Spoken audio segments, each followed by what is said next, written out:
Good evening, everyone. Would really like to welcome you to this beautiful venue on a beautiful night. On behalf of the Kylemore Trust and the Benedictine nuns, I am absolutely delighted to be here this evening.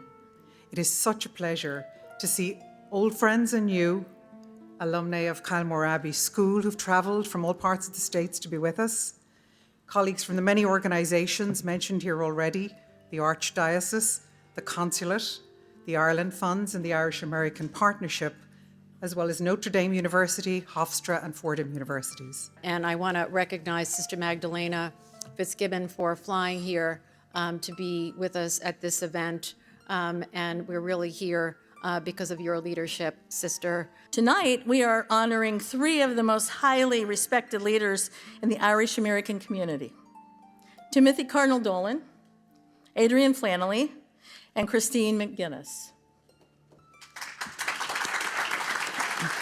When we say we're of Irish background, we usually mean great-grandparents. Sure. Here in New York, when they say I'm Irish, they either came from Ireland or their folks did. Yeah. So I said, I'm I'm out of the loop here a little bit. Yeah.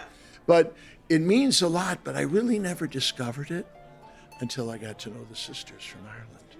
And I just learned to love that Irish culture.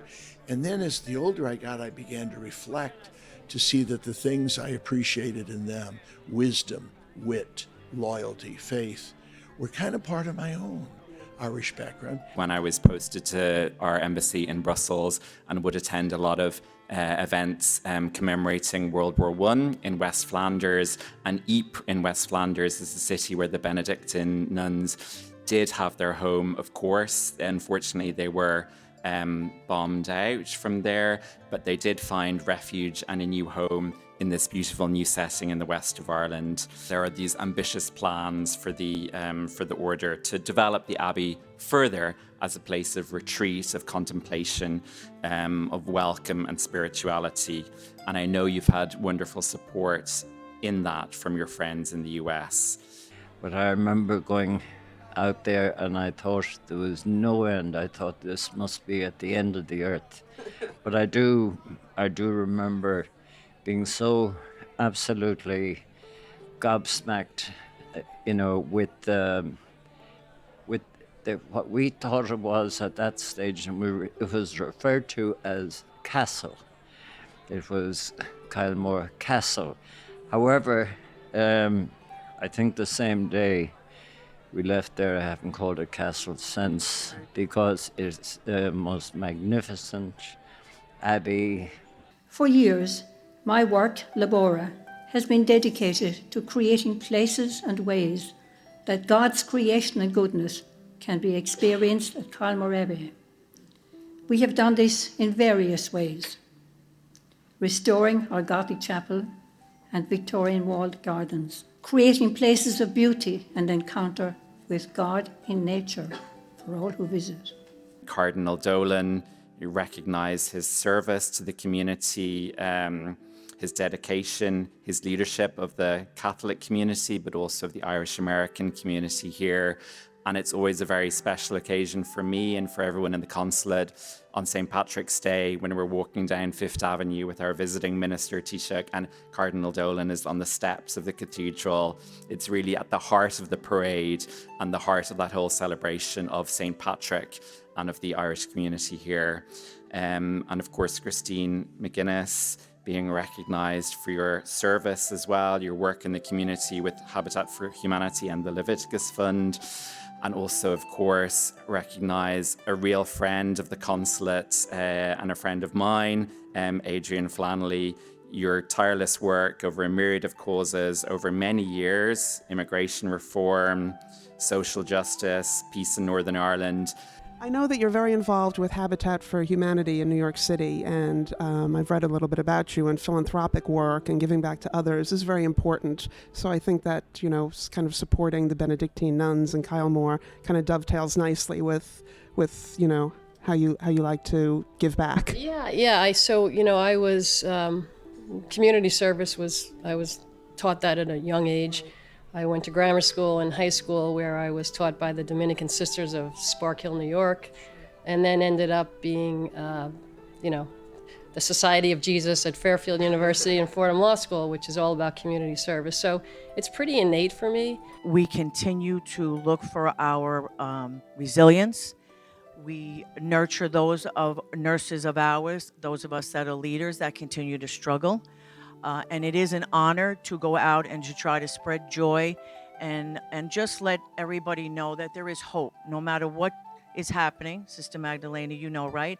There's always hope, and especially when there's prayer involved. So we want to thank you for this honor.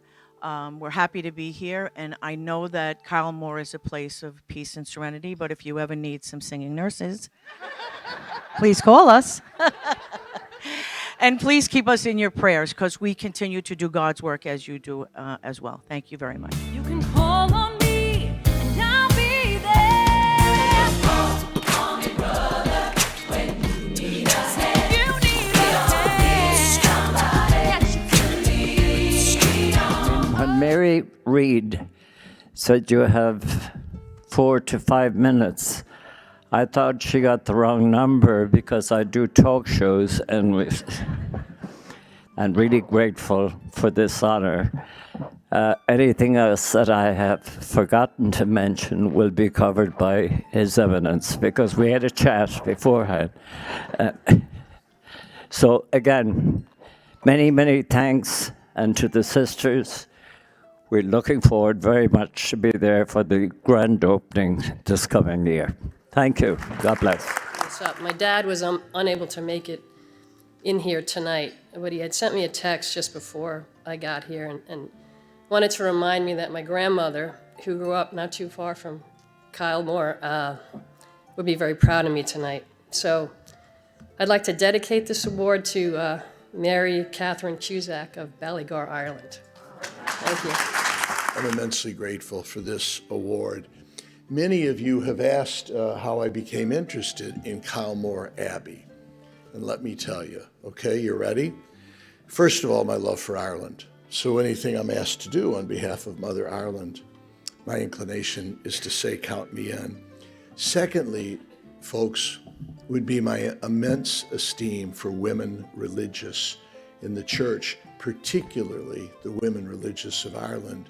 If you know my story, you know that after my own dear folks and family, the most powerful impact on my life would have been from the Irish Sisters of Mercy from Drogheda, Ireland, who came to my parish grade school when I was in first grade, and who had a tremendous impact on me. Thirdly would be my deep appreciation for the Benedictine charism, sister. I love the Benedictines very much, and I particularly enjoy a B&B after a good meal. John, thank you for getting me involved. To be in the company of you, dear Rose, and thinking of your great folks, and you, Robert, only enhances the joy of this evening. Thank you, and I look forward to seeing you in Mayo, all right?